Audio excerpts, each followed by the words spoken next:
British history is peppered with scandals that have toppled governments, exposed deep-seated corruption, and fundamentally changed the relationship between the public and the state. Here are three of the most significant political scandals in the UK of the 20th century. 1. The Marconi Scandal, 1912. Long before modern insider trading laws, the Marconi scandal shook the Liberal government of H.H. Asquith. It centered on allegations that high-ranking ministers, including future Prime Minister David Lloyd George, had profited from advance knowledge of a government contract. The British government was planning to build a wireless chain of radio stations across the empire. The contract was awarded to the Marconi Company. Just before the deal was made public, several ministers bought shares in the American branch of Marconi at a discounted rate, knowing the stock would soar once the British contract was announced.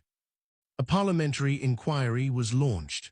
While the ministers were technically cleared by a party-line vote, the public was outraged by the blatant insider advantage and the perceived lack of honor in their conduct.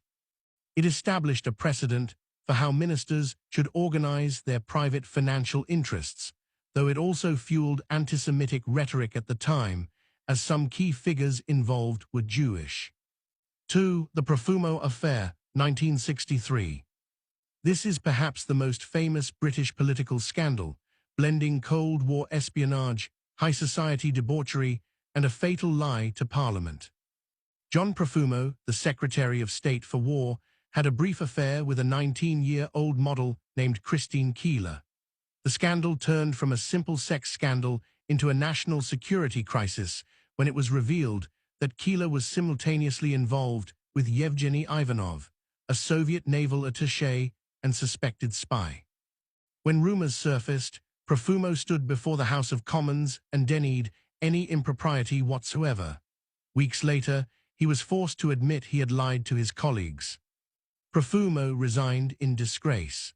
The scandal shattered the public's deference toward the ruling class and directly contributed to the fall of Harold Macmillan's Conservative government in the 1964 election. 3. The Cash for Questions Scandal, 1994. In the mid-1990s, the term Tory sleaze became a defining label for John Major's government, largely thanks to this lobbying scandal.